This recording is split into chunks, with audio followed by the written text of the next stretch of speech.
Bom dia, boa tarde, boa noite, pessoal. Nós somos o grupo que criamos o aplicativo Tá de Boa. O grupo é composto por Gabriel, o Everton, o outro Everton, Lorena e Ronaldo. Inicialmente, a gente vai apresentar o sumário, que foi o que a gente tinha como proposta para fazer esse aplicativo. No cronograma, a primeira etapa, a gente explorou os problemas, fazendo entrevistas e entendendo o problema através de questionários e análises similares.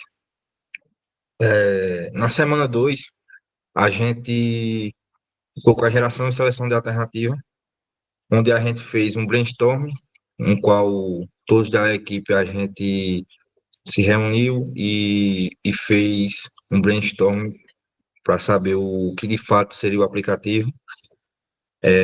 Fizemos a persona, embora a gente tenha feito na primeira semana, mas se encaixa na segunda. Os cenários de uso também. E a prototipagem rápida, que a gente fez em papel, que é para a gente ter um norte assim, do como seria mais ou menos o aplicativo. Na semana 3 a gente fez o refém de teste de solução, com a avaliação heurística, o teste de usabilidade e aplicamos também um questionário de satisfação para saber como seria esse problema aí. Peraí. Exploração e entendimento de problemas. O problema que a gente encontrou foi a falta de informação sobre saúde mental para pré-adolescentes e adolescentes, que muitos nessa faixa etária estão, digamos que, se, se descobrindo e olhando para o mundo de uma forma diferente. E é nessa idade que eles começam a se questionar, digamos assim, e também é uma das fases que geralmente tem mais problemas em relação à saúde mental. Então, em relação a isso, a gente quis pegar esse público-alvo e a gente possa trabalhar em cima deles como uma forma de ajudá-los, tanto na escola quanto na problemas em casa mesmo, como se fosse uma rede de apoio para que esses jovens ou pré-adolescentes se sintam mais confortáveis, digamos assim.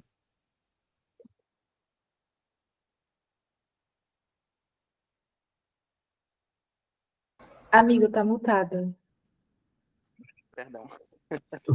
No questionário de perfil que realizamos, né, tivemos aí um total de 106 entrevistados com respostas válidas, no caso, né, que na análise de dados a gente conseguiu aí fazer a seleção das respostas que se encaixavam nessa faixa etária, né, dos pré-adolescentes, que é entre 9 a 13 anos, e dos adolescentes de 14 a 18, né.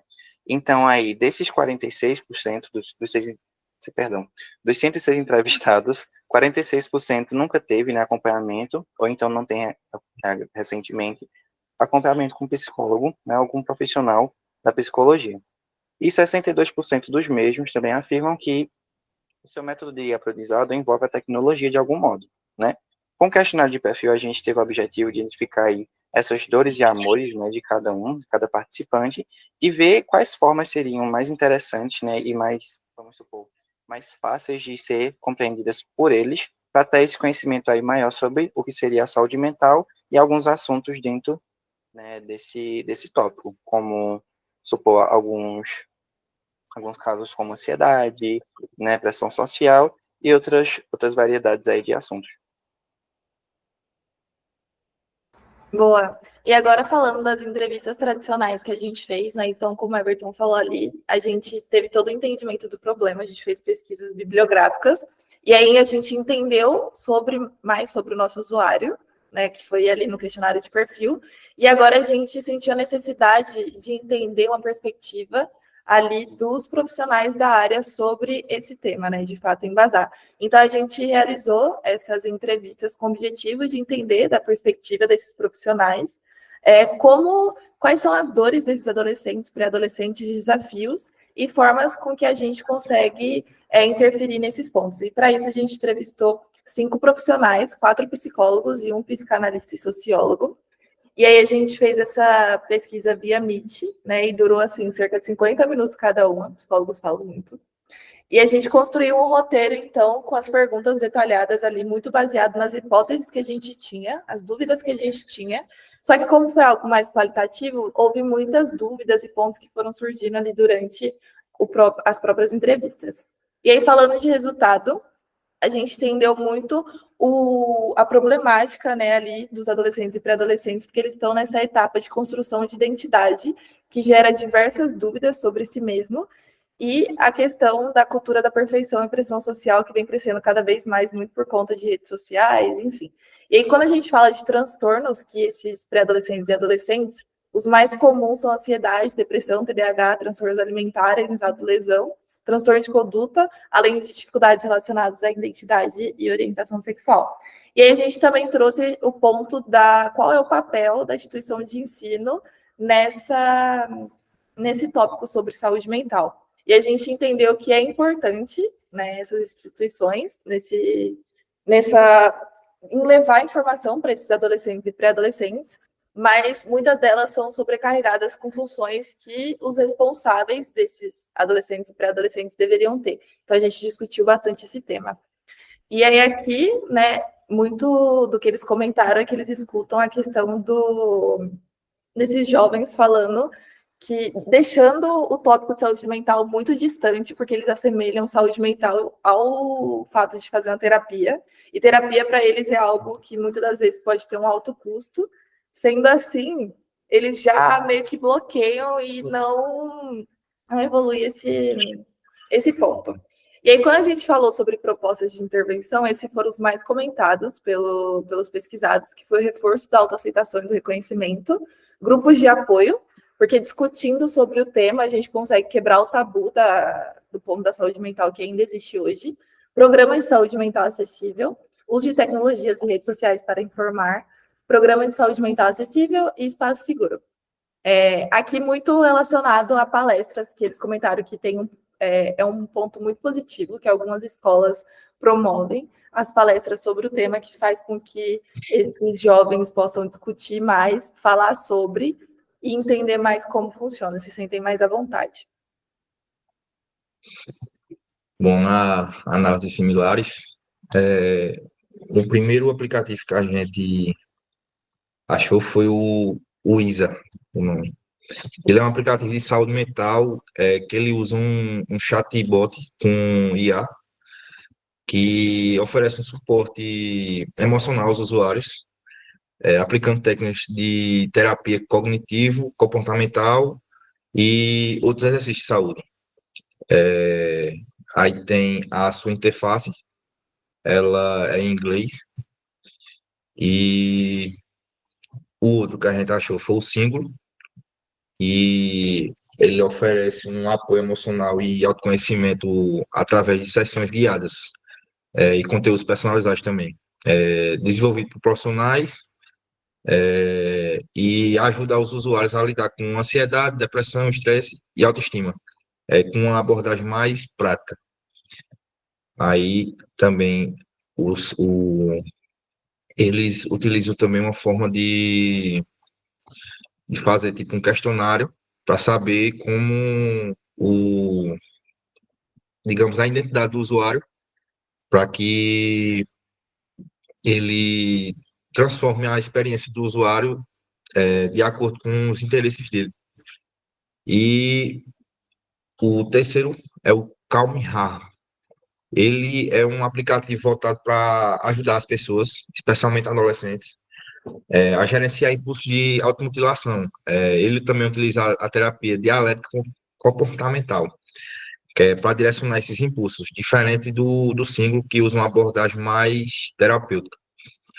e o seu, a sua interface, ela também é em inglês e é mais voltada para esse negócio mais animado, assim, digamos. E no final, a gente fez uma comparação entre os três e acreditamos que o Calm Harm seria a mais séria entre esses três aplicativos. O Isa e o Single, em questão de diversão, digamos assim, ele é mais intuitivo, inovadora. Então, acreditamos que o Isa era melhor por causa da inteligência artificial, em questão de inovação. O Single é o mais tradicional, assim, que é uma abordagem mais terapêutica. E entre os três, acreditamos que o mais forte seria o Calm Harm, por ter essa abordagem, digamos que uma para redirecionar esses impulsos que os adolescentes têm. Boa. Agora partindo para a nossa segunda etapa de geração e seleção de alternativa, a gente realizou um brainstorming, né, com todos os membros da equipe. Então, a gente fez um diagnóstico de tudo que a gente tinha até o momento. Então, a definição do problema, as evidências que tangibilizam esse problema, muito do que a gente tinha, a gente pegou na fase de entendimento do problema. E aí, com isso, a gente definiu 4 pilares de solução que eles iam acompanhar a gente ali na construção da solução, que foram gamificação e recompensas para engajamento, espaço seguro para expressão e apoio, educação acessível e adaptada à faixa etária e orientação para recursos e acompanhamento personalizado. E aí, com esses pilares de solução definida, a gente realizou a dinâmica de como podemos para gerar alternativas. Então, a gente transformou esses 4 pilares em perguntas de como podemos. Então, como podemos garantir um espaço seguro para expressão e apoio dessa faixa etária? Como podemos ter gamificação e recompensa para engajamento? Como podemos garantir educação acessível e adaptada à faixa etária? E como podemos garantir orientação para recursos e acompanhamento personalizado? E aí, a gente foi adicionando, né, várias ideias mesmo, com foco ali na quantidade, não na qualidade. E aí depois a gente discutiu cada uma das ideias que foram adicionadas. E aí foi bem legal, porque teve várias ideias parecidas, então a gente conseguiu agrupar e chegar num consenso. Então aqui a gente fez esses agrupamentos e aí a gente decidiu o que de fato a gente acreditava que faria sentido entrar na solução nesse primeiro momento. E aí, com essa definição, a gente construiu um fluxograma mais resumido do que a gente imaginava ter no nosso protótipo. Então, aqui o print do lado direito, ele exemplifica ali o que a gente pensou. Então, tem a home, check-in, conteúdo educacional, fora de tema específico, perfil. Aqui mais para a gente ter uma visibilidade de como ia funcionar. Então, pessoal, a partir dos dados que a gente obteve realizando os questionários de perfil e pesquisas paralelas na internet, nós começamos a desenvolver algumas personas conforme algumas características e alguns padrões de comportamento gerais que eram identificados nas respostas do nosso público. Então, a gente, elegeu algumas categorias e tentou trabalhar esses elementos com base nela, que eram coisas relacionadas a comportamento social, como era essa questão da interação social física entre esses jovens, a dinâmica da tecnologia, como eles incluíam a tecnologia na sua rotina, relação familiar e relação escolar. Então, a gente dividiu esses elementos e fazer um geral nessas 3 pessoas que foram desenvolvidas. A primeira, Juliana, ela é uma pessoa mais socialmente mais ativa e ela é mais engajada nesses movimentos jovens, esse grupo, ela faz parte de grupos, ela gosta de dançar, mas todos eles têm em comum o fato da integração digital como um pilar principal na sua rotina. A próxima, pode passar, amiga, por favor, que é Maria Vitória. Ela mais virtualmente, de maneira social, integrada, ela está sempre postando sobre a vida, ela tá, tipo, gosta de dançar pro TikTok, fazer coisas assim. Desculpa, o TikTok era outro. Ela é muito engajada virtualmente, tá sempre postando sobre sua vida, mas na questão dos estudos, ela é a que mais se faz uma cobrança. É uma coisa muito comum da gente encontrar entre os jovens, principalmente quando estão ingressando no ensino médio, que é sobre essa cobrança do futuro, dos estudos, de que tudo tem que estar pronto agora, tudo está sendo feito agora. Pode passar, amiga, por favor. E por último, a gente tem a persona do Lucas Emanuel, que dos três, ele é o que é socialmente, assim, da maneira tradicional, de pertencer de sair fisicamente mesmo, de interagir com outras pessoas, ele é o que menos faz isso, ele possui uma rotina quase que integralmente virtual, assim, então ele está sempre participando de grupos de fóruns, jogando jogos online, interagindo com seus amigos dessa forma. Mas também tem toda a questão da autocobrança com os estudos. Ele, por ser mais integrado em jogos, ele pensa em seguir numa dinâmica de uma carreira de desenvolvedor de jogos, uma coisa mais tecnologia, assim. Aproveitando, né, a criação das personas, fizemos também um cenário de uso, e a persona utilizada, né, o usuário, foi o Lucas Emanuel, né, esse aí, estudante do terceiro ano, que, no caso do cenário, né, ele teve uma crise de ansiedade ao apresentar um seminário, né, que ficou aí com um branco na hora, ficou com nervosismo, e o Lucas queria pesquisar mais, né, algumas maneiras de entender e gerenciar essa ansiedade dele. E foi através desse cenário, né, que a gente já informou ele completo, que desenvolvemos também as atividades do usuário, né, que ele ia realizar ao entrar no aplicativo, e essa atividade do sistema, né, que teria que ter essa resposta aí de acordo com as atividades que ele realiza, né? Como atividade do usuário, a gente definiu abrir o aplicativo, né, sobre saúde mental, fechar o pop-up do check-in diário, que tem, né, para fazer o diário emocional, para você colocar suas emoções de acordo com o seu dia, observar as opções disponíveis, né, nas abas, que tem a aba tópicos, para pesquisar, né, buscar aí sobre ansiedade. E como resposta do sistema, né, teria que exibir aí esse pop-up, né, para falar sobre o diário emocional, para poder acessar e tudo mais, exibir as abas de conteúdos, né, tópicos, comunidade, todas essas que foram definidas na interface do aplicativo, e para permitir a busca do tópico ansiedade, ou então já encontrar lá listado. Né? E através desse cenário de uso, a gente conseguiu organizar aí como seria, né, o cenário ideal, ou ao menos mais próximo da realidade dos nossos usuários, né, o nosso público-alvo. Então, com uma base de fluxograma já desenvolvida, um público que já estava sendo, inicialmente, a gente estava fazendo essa questão do recorte de faixa etária, e a gente já estava começando a pegar um pouco de como funcionaria a dinâmica e como os nossos conteúdos seriam trabalhados, a gente começou a desenvolver algumas telas. Pode passar aí, amiga, por favor. A gente já começou a desenvolver algumas telas no papel, a escrever, para tentar organizar. Ainda era tudo muito exploratório sobre como as coisas seriam trabalhadas, então a gente ainda estava pensando em qual o direcionamento principal nosso protótipo ia desenvolver. Então tinha tipo, a questão do como a gente trabalhar os fóruns, como a gente ia trabalhar os conteúdos didáticos, como a gente ia trabalhar as palestras e como essa dinâmica geral, tipo de conteúdos tão diferentes e se integrar no mesmo aplicativo.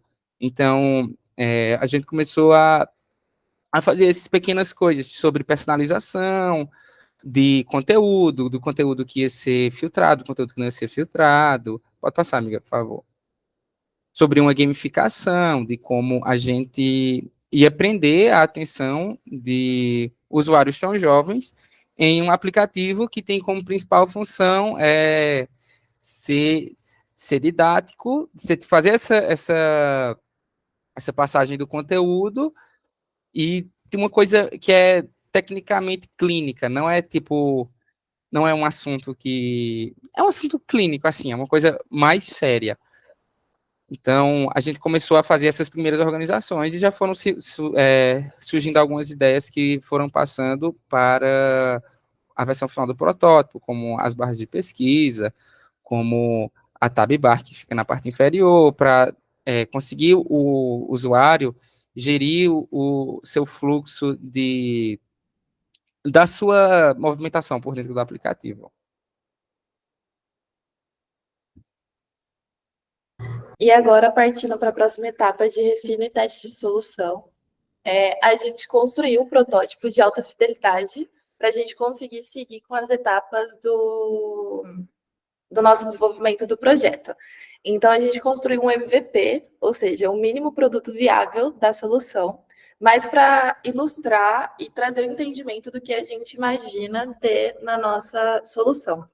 Então, a navegação funciona através desse menu, localizado aqui na parte inferior, onde tem 4 tópicos. O início, que ele funciona como o início mesmo, tem no recorte ali de tudo que existe no aplicativo, apenas um overview. A parte de conteúdos, que é onde fica o coração do nosso aplicativo, conteúdo que o usuário vai conseguir estudar. A ideia é que ele seja educativo. Então, por exemplo, aqui no print, controle emocional. A gente tem um conteúdo sobre controle emocional, onde o usuário vai ver vídeos, ver textos, tudo de forma bastante lúdica, a ideia é que seja assim. E aí, conforme ele for aprendendo, né, consumindo esses conteúdos, ele vai respondendo a quiz referente àquilo, muito para fixar o aprendizado de fato. E aí, no final desse módulo, desse conteúdo, ele ganha um emblema, que aí entra na nossa parte de gamificação aqui da solução. Então, ali, por exemplo, o controle emocional tem aquele emblema, e aí, terminando esse conteúdo, o usuário ganha esse emblema, ao mesmo tempo que ele é direcionado a conversas e palestras relacionadas àquele tema, para que aquele tema fique ali junto com ele, não seja algo que ele aprendeu e esqueceu. Então, nessa aba de conteúdo tem esses temas, ali conflitos familiares, aquele banner dali em cima. A ideia é que seja um banner muito focado para aquele perfil, que a gente consiga ter essa inteligência ali, conforme ele vá preenchendo os check-ins diários, a gente consiga direcionar conteúdos que sejam interessantes para aquele usuário, e aí a possibilidade de filtrar e fazer ordenação também nesse conteúdo. A aba de conversas é, de fato, direcionada a essa troca. Então, existem grupos de conversas aqui no exemplo, ansiedade, autoaceitação, pressão social, que é o que o usuário aqui faz parte, mas ele consegue explorar novas conversas também. E aí, essa parte social do aplicativo. Então, o usuário vai ter troca ali com outras pessoas, onde vai conseguir discutir problemas e tudo mais. E a ideia é que ele também tenha a possibilidade de participar dessas conversas de forma anônima, né? Muito para dar essa possibilidade, essa abertura ali para esses usuários. E é aqui muito relacionado ao grupo de apoio que a gente entendeu lá no entendimento do problema que faria sentido trazer para cá.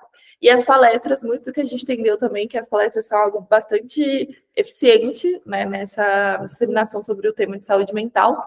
Então, aqui o exemplo, a palestra do Marcos Lacerda, que está ao vivo, então a ideia é que o usuário consiga entrar e ter essas trocas, funciona no estilo de uma live que existe hoje nas redes sociais, e aí na parte de baixo tem as próximas palestras que vêm futuramente, onde ele consegue adicionar lembretes, e aí esses lembretes faz com que ele seja notificado quando está próximo daquela palestra. E a aba de perfil é onde tem todas as informações do usuário em questão. Então, quantas palestras foram assistidas, quantos mascotes, conversas ele faz parte, e aí tem a aba de dia a dia e conquistas, aqui trazendo o print das conquistas, então ele tem os emblemas que foram conquistados, e o acompanhamento ali, né, o andamento do que ele precisa fazer a mais para conseguir novos emblemas e dar esse incentivo. Seguindo aí, né, Pronto, tivemos a avaliação heurística, né, a gente realizou, né, para garantir a eficácia das soluções, né, desenvolvidas no protótipo. Essa avaliação foi feita com 3, né, avaliadores que já tiveram experiência, né, realizando essa avaliação antes e que têm experiência com usabilidade, né. As heurísticas que a gente utilizou foi a visibilidade do status do sistema, consistência e padrões, prevenção de erros, design estético minimalística, né, no caso aí tem uma aparência mais clean no aplicativo, e esse controle e liberdade do usuário. E as respostas deles, né, foram compiladas em tabelas para poder ser apresentada aí qual foi a questão, qual foi o avaliador que respondeu e o que ele respondeu. Daí, no caso, tem todas elas compiladas, aí, como eu falei, ele já tem experiência, né, algum tipo de experiência no nível de 0 a 5, né, com a usabilidade. 2 deles tinham 5 de 5, né, e um deles só tinha um pouco menos, mas todos já realizaram antes essa avaliação, né.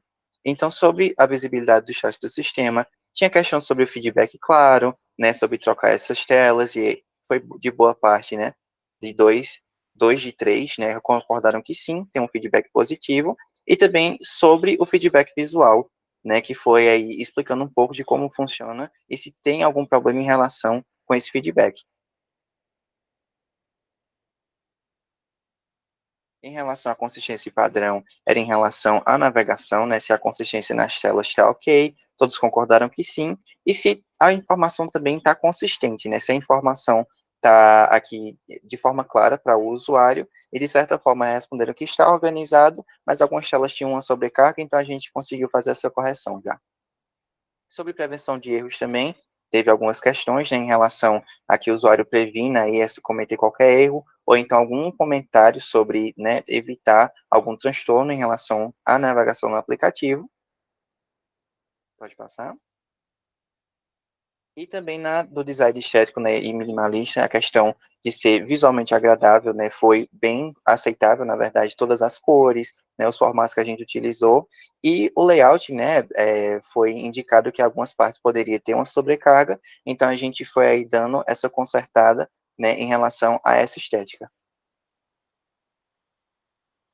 Sobre o controle e liberdade, né, ficou um pouco mais em relação aí sobre o controle de navegação entre as ações, né, sobre desfazer, e ficou um pouco precário em algumas questões, mas era mais por questão, assim, de ter opções disponíveis, né, ter funções para voltar, para então sair de tal tela, e a gente conseguiu aí ajustar também, né, essas condições. E em comentários gerais, né, foi mais a questão dos problemas que encontraram, que foi basicamente resumir, né, em uma sobrecarga de informação, que foi aí mais consertado nessa questão, e também para a interface incluir algumas funções, como a barra de pesquisa na tela inicial, ou então um white space, aí, né, um espaço mais em branco, para aumentar, né, no caso, diminuir a quantidade de banners para passar para o lado.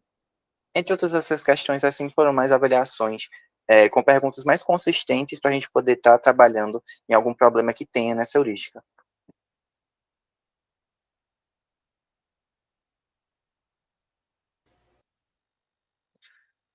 Então, para o teste de usabilidade, nós elegemos algumas perguntas e o teste de usabilidade ele foi realizado presencialmente com as orientações de um dos nossos integrantes do grupo, que ficavam acompanhando os participantes enquanto eles iam testando o aplicativo, e após isso era direcionado a eles um formulário impresso, onde eles preenchiam as questões conforme desejasse, e depois disso a gente pegou os formulários, fez a análise das respostas e pôs os resultados das respostas em tabelas. Pode passar, amigo, por favor. Então, a gente tipo se ateve a gente elegeu como é que eu posso falar? Algumas ações assim que os usuários deveriam fazer no no aplicativo, e a partir dessas ações eles respondiam uma série de perguntas. No geral, pode ir passando, amigo, eu não vou meter muito aos resultados, porque foram muitos resultados, muitas respostas, então eu vou dar mais um geralzão, assim.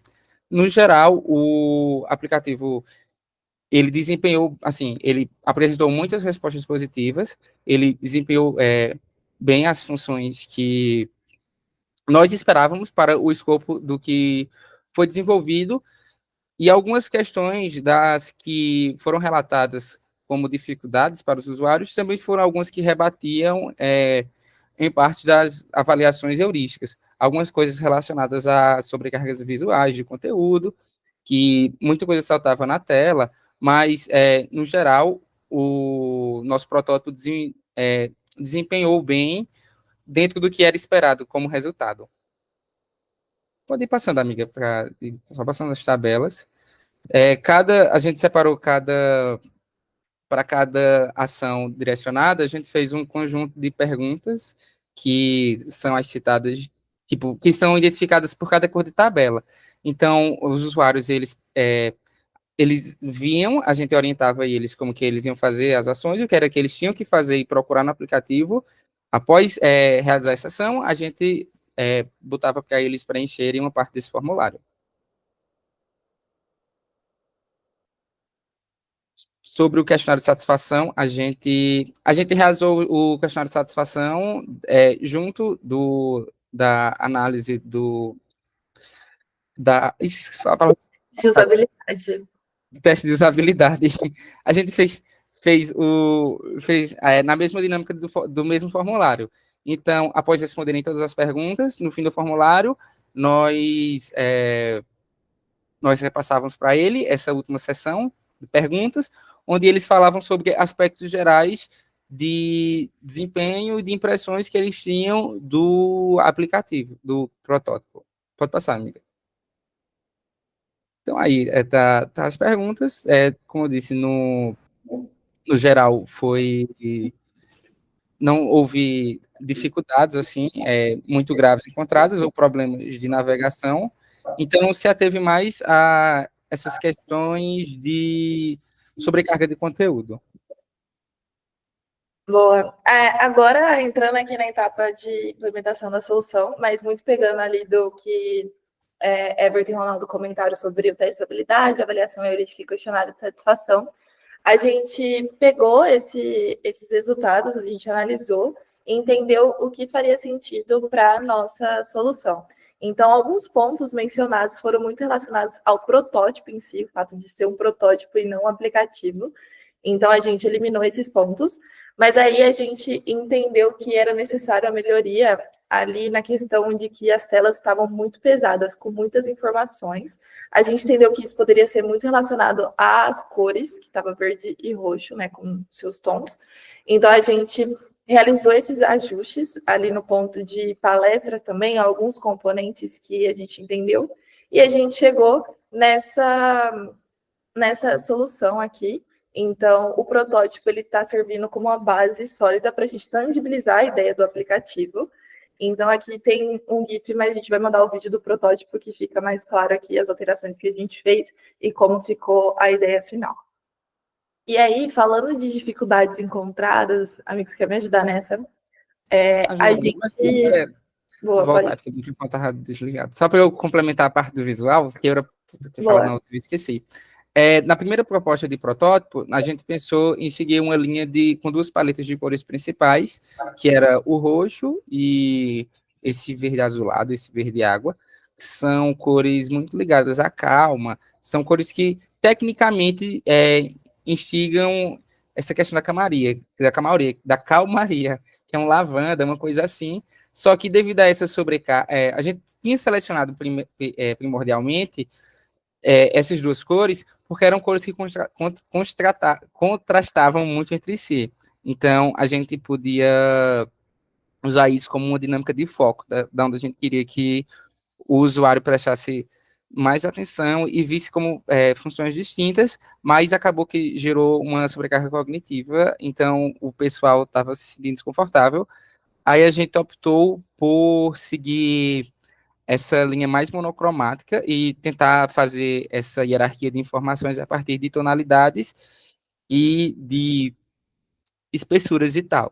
A gente deixou o roxo e usou o verde porque achou que esse verde água, ele tivesse essa pegada mais assim, ele tem uma coisa mais limpa, ele é mais suave, fosse mais agradável aos olhos. Perfeito. Agora chegou a hora boa. Pronto. Primeiramente, as principais dificuldades que a gente encontrou foi de organizar esses testes e de encontrar pessoal para fazer esses testes, porque a gente está trabalhando com um público muito difícil, e adolescente já é difícil, então a gente está trabalhando com pré-adolescente, que é um público mais novo, é um público mais agitado, às vezes, não querem fazer as coisas que tecnicamente deveriam fazer, entre aspas. É difícil encontrar também pessoal especializado para realizar nossas avaliações heurísticas, ou se a gente encontrasse, houveram alguns avaliadores que às vezes não desempenham, não trazem Momento, né? como esperado, não fazem, tipo, não se encaixou na dinâmica da nossa. Mais alguma coisa dessa parte, amiga? Não, eu acho que é isso, e aí a gente mapeou também a análise dos dados, muito questionário de perfil ali, que a gente teve 106 respostas, então teve Isso. uma certa dificuldade, não, um certo trabalho, um esforço ali, e a questão dos prazos da etapa, assim, foi bem curto em relação ao que a gente precisava fazer, e eu acho que já entra aqui nesses 2 tópicos de baixo também, que foi a falta de embasamento sobre técnicas utilizadas. A gente teve ali a apresentação das técnicas, só que muitas coisas foram comentadas que era necessário ter ajustes, e aí acaba que isso não ficou mapeado nas apresentações, então a gente sentiu dificuldade em alguma das técnicas, de como fazer, qual ordem, o que poderia estar sendo melhor, o que não fazer. Alguns acompanhamentos também que a gente não teve esse feedback. E a questão da divisão de afazeres, alguns membros do grupo ficaram muito sobrecarregados, né, por... Não sei como falar isso, alguém quer me ajudar? Tipo, na divisão de afazeres mesmo, às vezes não encaixou a dinâmica, ou às vezes alguns resultados não saíam como esperado, a gente tinha que refazer algumas etapas mais algumas vezes. Aí acabava que o prazo já é curto e apertado para a gente desenvolver as coisas que a gente tem que fazer, e a gente tinha que retrabalhar outras coisas, então ficava muito corda no pescoço. E algumas coisas que a gente trabalhava também, por exemplo, principalmente nos primeiros questionários que a gente fazia, a forma com qual a gente ia atrás desses dados geravam respostas muito longas e que demandavam análises de dados muito trabalhosas. E todas as técnicas, elas dependem uma da outra, né? Então, não tem como eu construir a prototipagem sem antes ter mapeado ali os cenários e tudo. Então, acaba que um dependeu do outro e a gente tem os nossos afazeres diários de trabalho e tudo mais, e a gente conseguir se unir para discutir isso acabou que sobrecarregou muito algumas pessoas do grupo, sabe? Então, foi bem complicado. Galera que Foi bem está complicado. Foi bem complicado, a gente está sem Mas é isso, essas são as nossas referências, aqui muito do que a gente pesquisou para entender de fato o problema. E aí também tem uns livros que a gente viu em relação às técnicas, aqui alguns links úteis dos nossos protótipos, brainstorm entrevista, e é isso. Valeu Valeu! pela gravação.